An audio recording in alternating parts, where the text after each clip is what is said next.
Hello and welcome once again to Talking Pictures Podcast. I'm your host David and joining with me as always my co-host Brian. Brian, how are you today? Another year has come and gone. We're into a new year now and we're a year closer in our race to death.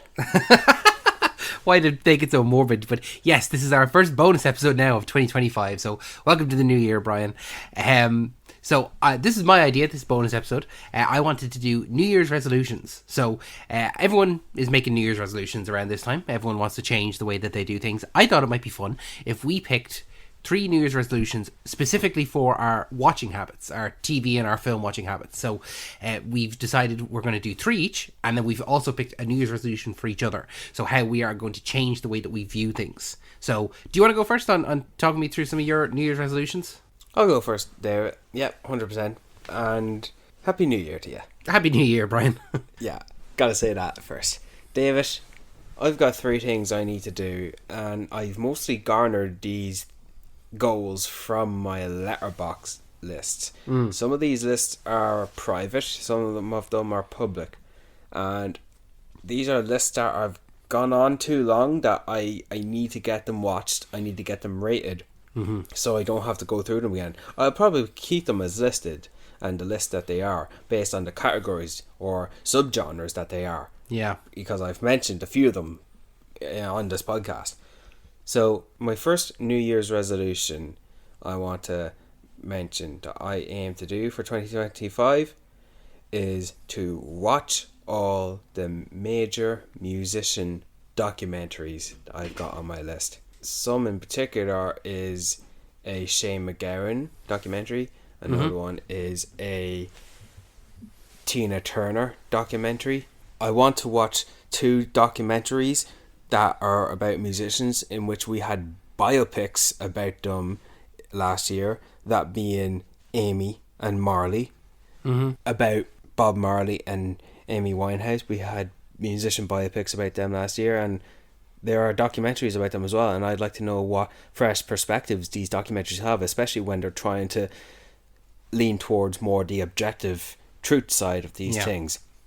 There's also been how many goddamn Disney Plus documentaries about musicians released in the last 2 to 3 months of 2024. We got a John Williams one, we got an Elton John one, we got a Bruce Springsteen one, and oh, look at this, another Beatles documentary, which I'll never have enough of those. Thank you, more please. See, David, one of the standout documentaries I watched last year came out in 2023, but it was Wham. I thought that was brilliant. It gave me so much insight about George Michael, more than I originally thought I had, and so I want to keep on top of that, and I'm enjoying it. Another documentary I watched that I didn't think was as great as I had hoped was the Sinead O'Connor one, the Nothing Compares to You, and they didn't even have the rights to that song, so okay. And there's one I mean to watch soon, and that's the I Am Celine Dion. Like, I want to know more about these musicians, and I want to know more of their songs and their music, so I can quicker identify, oh, that's their song. You know, that's what I get with documentaries, or more specifically with these musician biopics we've been getting in the last while. So I want to watch these, and I want to keep up to date. First being the Beatles 64. Yeah, that's something that I think that probably a lot of our listeners wouldn't know about you, even though we do a film podcast. You're a real big music guy, and you're a big music fan. Like, that's one of your big kind of objectives, I think, for this year, or sorry, not this year, but the year just gone, was you wanted to see a lot of people live. So I can understand why this would be a New Year's resolution that you, and I think kind of something that you said there at the beginning of, like, you've had a letterbox list of it, and so it's just been sitting there, and it kind of nearly, I have the same thing where I have a few letterbox lists that aren't complete, like they haven't been fully watched yet, so it just kind of does, like, annoy you a little bit. So I can understand why that's one of your priorities now this year, is to get those documentaries. And, like, there is definitely a difference in, like, those 2 examples there of last year with Back to Black and Marley. You know, it is very different to see these biopics versus the actual documentaries. One that I don't know if you've seen, you probably have, but I'd add it to your list, and it probably is already on the list, but Oasis Supersonic. I'm not a big Oasis fan, but I thought that was a really good documentary of the 2 brothers. Like, and when I say I'm not a big Oasis fan, I'm not an Oasis fan. I wouldn't, like, when they announced that they were back together, I was like, oh, okay, cool. You know, so Bet you to it, David. You already recommended it to me in person in a car, and I've watched it not too long afterwards. Brilliant. And it was a great recommendation. So yeah, Supersonic, about the Oasis band, about the two brothers. But like, I you're right. I was on top of it, more so that I saw the Shania Twain documentary on Netflix. I believe it's called Shania Twain, Not Just a Girl. And then the next day I went to go see her live in Marley Park. So you had the context for it. Yeah, or was it Malahide Castle? It was one or the other. No, I think it was Malahide Castle. Yeah, bit of geography for our Irish fans. But David, moving on to my next New Year resolutions, in tangent with my watch list for musician documentaries is my musician biopics. That's right, David, the subgenre itself. We've spoken about a few of these already. We've already had a few mentions on which are our favourites. David, we had 5 musician biopics in 2024. That being... Let me guess. Oh, you want to guess? Yeah. Okay, well, hold on a second and get my list because I need to have my homework done for me. Yeah. Alright, David. 5 musician biopics that are released in 2024. I want you to list them to me. So, Bob Marley, One Love. Back to Black, about Amy Winehouse. Obviously, those two were already mentioned, so they were easy. A Complete Unknown with Bob Dylan. It's very difficult because you're not nodding along or giving me any indication if I've got these right or not. And then the other two, I cannot think what the other two would be. Can I have a hint? Did we cover any of the other two on the podcast? No, not really, no. No. Would we have mentioned them? Would they have been big? Would they have been big, like blockbuster? Not blockbuster, but like would they have been big, like wide theatrical releases? I would say so, yes. As wide, not as wide as the major ones like the Bohemian Rhapsody or the Rocket Man, but they would have been noticeable. No, I'm not going to get them. You'll have to just tell me. Kneecap. Oh, Kneecap. Oh man. Oh, I can't believe I didn't think of that. That's would you count that as a biopic? Because it is kind of like fictionalized as well. I suppose they're all fictionalized. Yeah. Okay. Kneecap. You're wrong. Sorry. Kneecap. I'm wrong. Yeah. 100%. Better Man. And Better Man. I'll tell you why we didn't. I tell you why I didn't think of Better Man is because we're pre-recording this right before Better Man comes out. So yeah, I completely understand. Okay, those two, I don't feel as bad now when I think I couldn't figure out those other two. So that's okay. But yeah, sorry. Yeah, Better Man is the fantastical biopic on Robbie Williams, and if you're going to count the likes of Tenacious D as Jack Black and Kyle Gass is their band formation, and as well as Elton John's Rocket Man. Yeah, I think Better Man is quite acceptable for my musician list. But David, I've watched all the major ones, but I haven't watched a lot of others.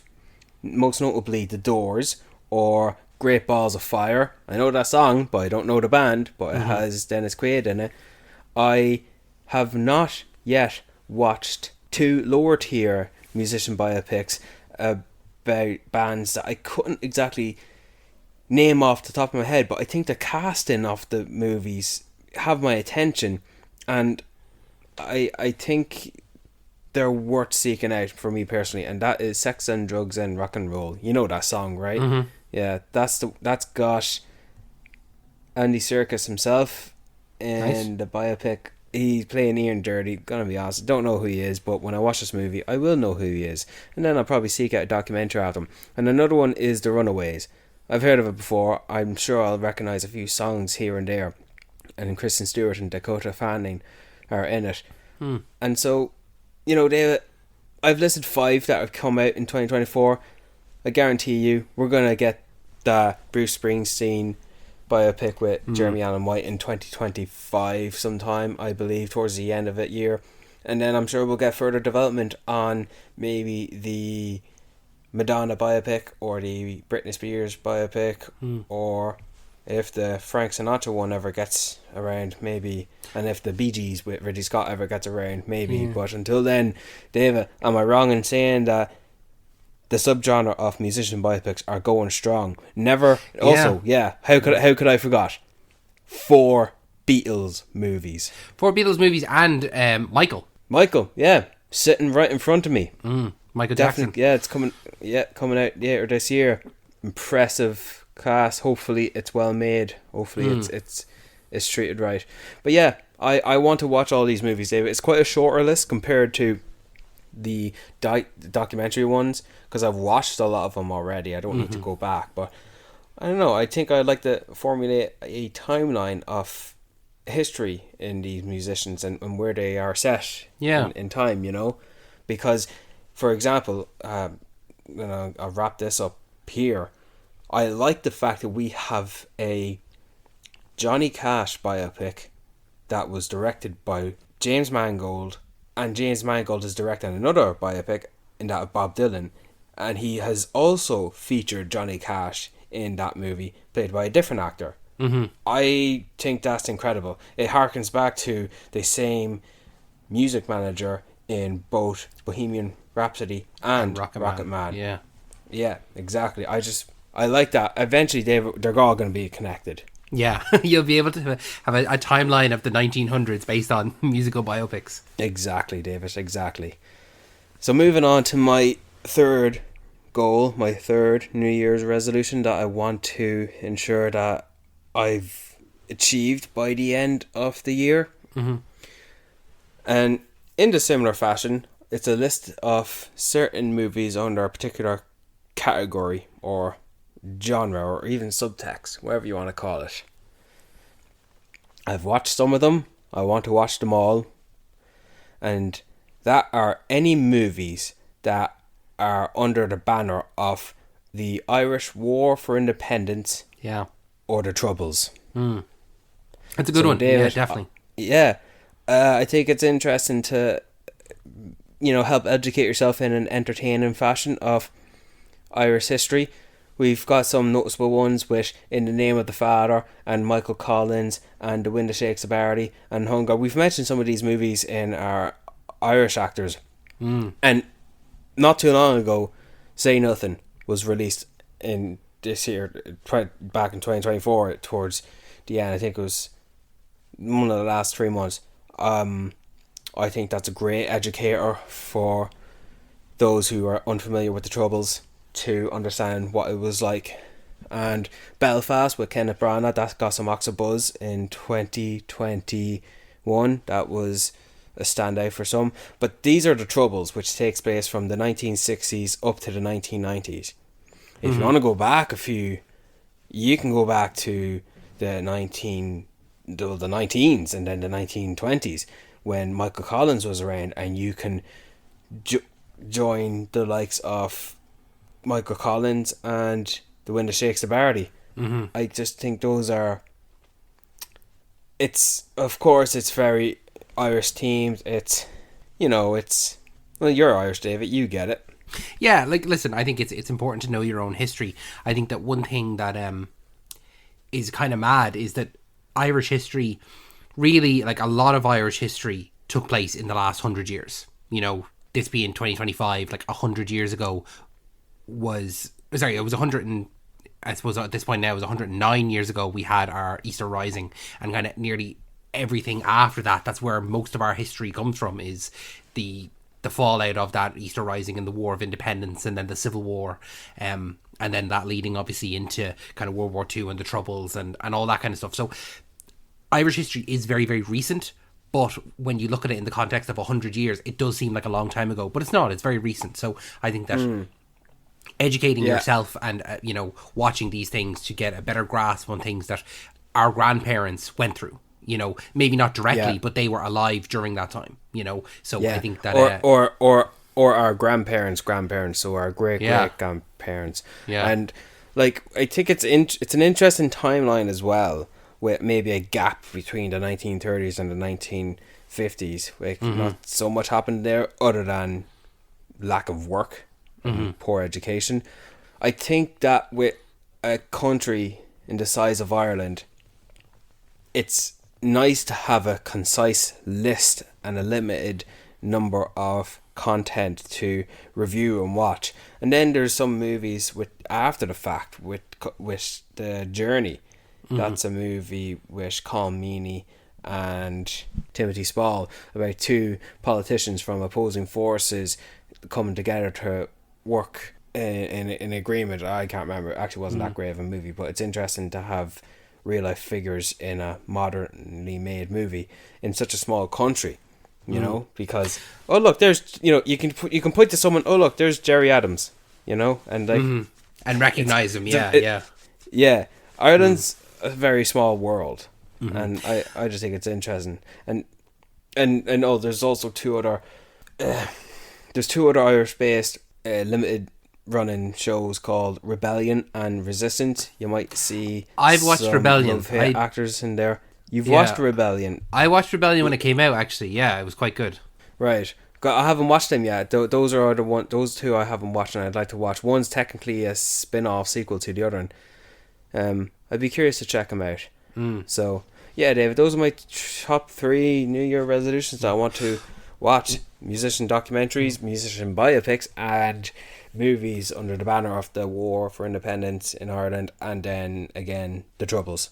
Well, I was actually going to say there, you can kind of double up with some of them, because with the musical biopics and the Troubles, you could definitely put Kneecap in there, because that definitely does deal with some of the I suppose the consequences, or like the law, the what word am I looking for? I can't think of the word I'm looking for. But yeah, like, it's still, to this day, there's still a division after the Troubles and stuff like that, and we can see that in Kneecap.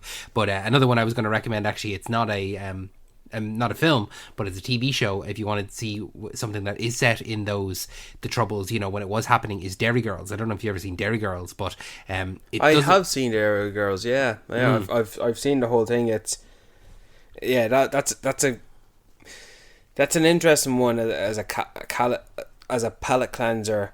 Watching the Troubles from a comedy lens, from a sitcom lens. Derry Girls is a great show. It's actually quite popular. I remember I was in, I think it was in New Zealand, and there were a few English people there, and the instant thing they would just say, "Oh, Derry Girls." Yeah, it's one that is like, it's adjacent to the Troubles. It's not the focus of it. It's definitely about the girls and their lives. They are growing up. Yeah, it's in the background. Yeah. It's a great show. I actually forgot about Derry Girls to include it, because I wouldn't instantly see it and view it as the Troubles. A lot of it goes over my head. It's all about the girls themselves and the shenanigans to get up to, which is quite good. But do you want me to tell you what I have a New Year's resolution for yourself, or you want to save that at the end? Save that to the end. All right. Well then, David, your time to waffle. So, my time to waffle. Brilliant. So, I have my 3 New Year's resolutions. So, the first one is going to be, I would like to watch more Jackie Chan films. Jackie Chan is an actor who I greatly, greatly respect. He is a stuntman I greatly, greatly respect. And every single time I see him in a clip or a film that I haven't seen, I'm like, this is just fantastic. This is just like the choreography, the lengths that he puts his body through are just fantastic.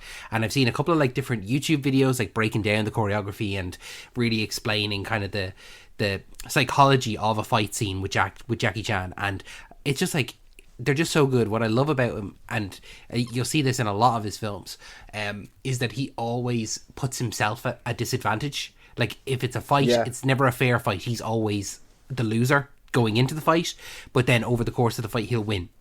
Whether that be he's doing a fight, like, I'm going to name some fight scenes now, but I'm not going to know the exact films that I'm referencing them from. But there is a film where he has to fight completely naked, and he's got 2 fans that he uses to cover himself, so he is having to fight them with the fans while also protecting his naked body from the camera, because obviously we can't see him naked. There's ones where he's fighting, he's completely drunk. There's ones where he is handcuffed to someone else. There are ones where he is stuck in a ladder. So like, there's so many different disadvantages he put himself through. And I think that one great thing actually about any kind of Jackie Chan fight is, when you're watching them, he gets hurt.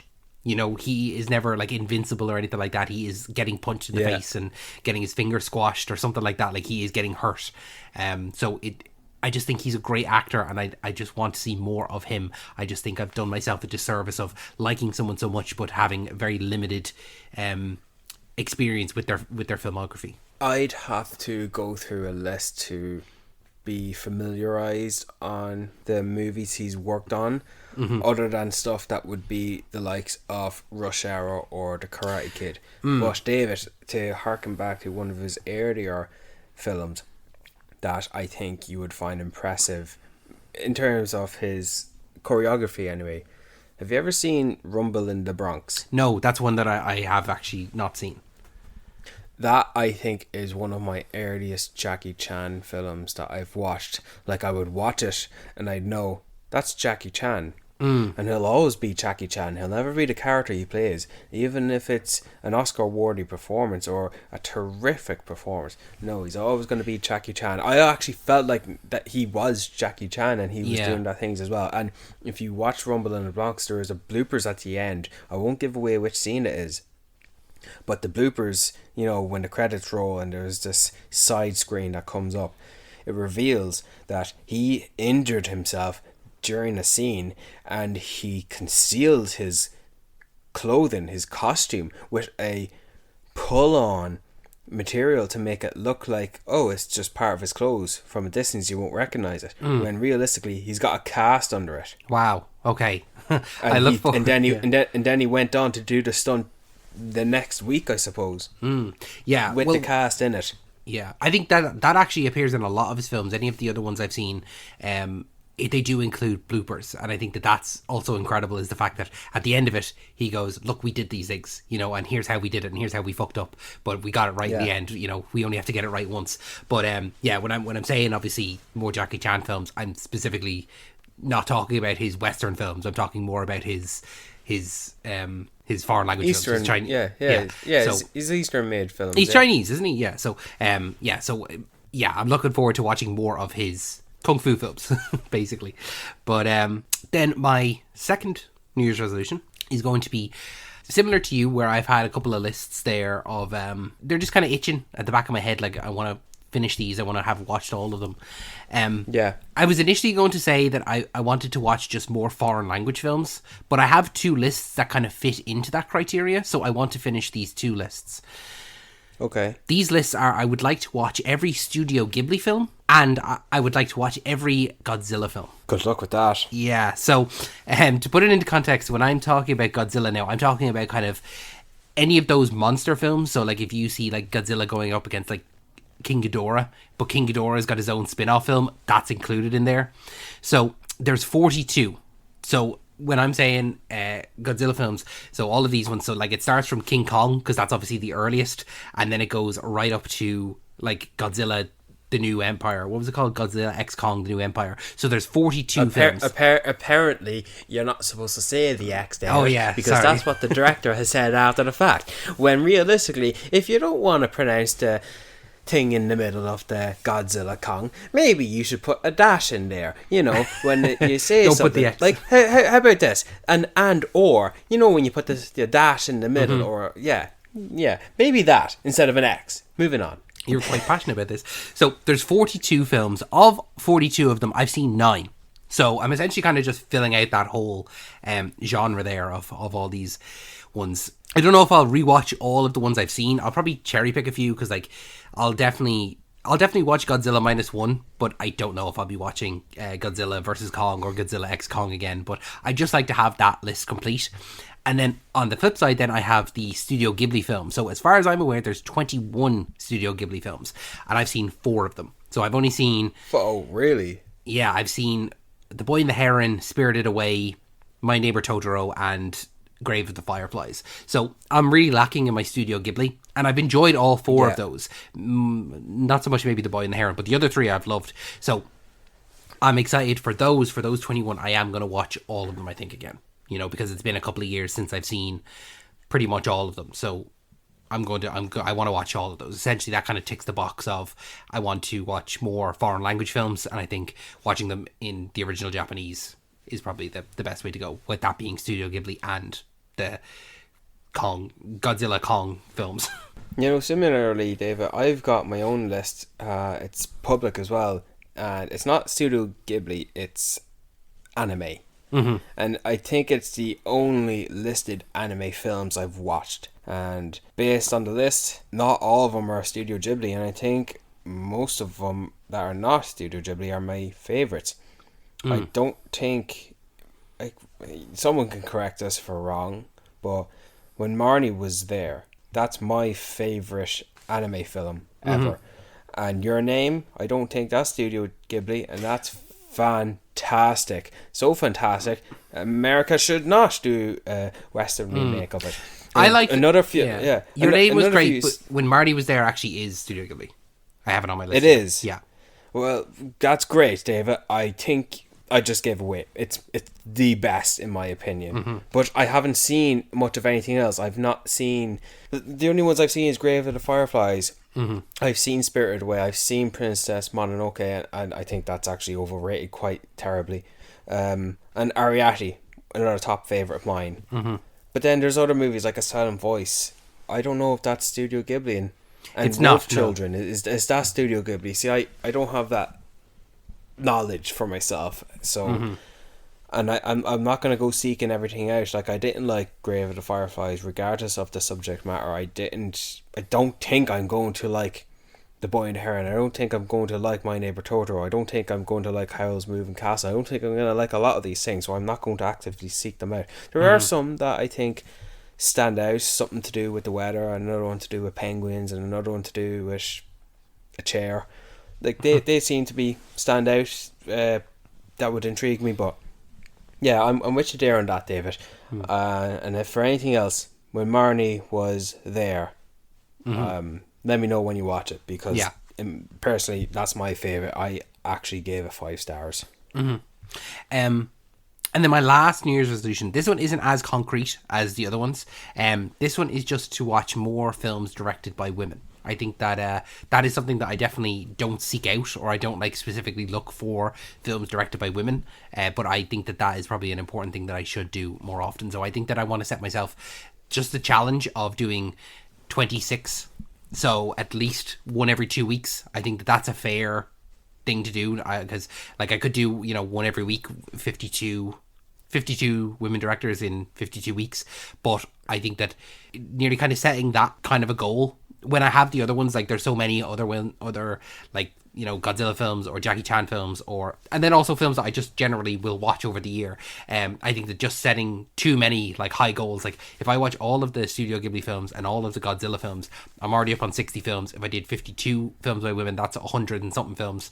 And then Jackie Chan films on top of that, like I'm like, let's say I'm at already 150 films. That's already kind of a film every 2 days. And I think that that's a lot of films for anyone. I think that generally we watch a lot of films ourselves. Like, I think we watch films more than the average person. But if I said to you, you have to watch a film every 2 days, and you have to make sure that every other one is directed by a woman, you'd start to, it's too much of a daunting challenge. So what I want to do is I want to watch 26 films by women directors over the course of the year. What are you, woke? I just want to expand my horizons. I want to see a film from the female perspective as opposed to the male perspective. Yeah, no, I kid. I understand what you're saying, and it's a shame that that's something you have to put a goal for yourself rather than it being just a natural thing to just go watch a movie, and it just so happened to be directed by who would have thunk, a woman. Guess what, guys? Women exist. Who'd have thunk it? And they can direct. But yeah, I think the larger issue though is actually not many women are given the chance to direct, as opposed to the issue is not many people are watching movies directed by women. Yeah, like every movie directed by a woman is another bullet for the cause, another addition for ammunition. But it's just not enough in comparison to the many male directed movies. So yeah, I mean, like, it's one thing that you can see it directly at like the Oscars. They make it a pretty big deal that there is at least one woman directing nominee, but it's always like 4 men, 1 woman. When is it going to be a year that we have 4 women and 1 man? Well, hold on a second. If someone were to argue with me, you should start nominating more women. Well, that's great. You should do that. Do you know how you do it?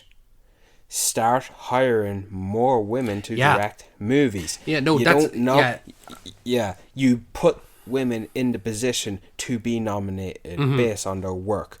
You don't limit them, therefore limiting themselves. It's like a cause and effect. Yeah. You can't just nominate someone because of their gender. And Yeah. if someone starts sending in emails to us right now, yeah, women, yeah, too much, yeah, let's far right, and go down with woke. Stop listening to our podcast. Yeah, no, that's not what I meant at all. What I meant more so is the sense that rather than them like searching out, okay, we have to have a woman in this category, where is she? I would love just to have more women that are directing, and then they direct these great films, and it's like, oh my god, look at this, isn't this brilliant? Like there is more women directed than men, because women directed better films than men this year, you know, like these are the people that are there in the positions of being the director, you know. If it just so happens to be that the top 5 best directed movies are directed by men, and you have to cut one out in favour of a woman, I don't think that's entirely fair.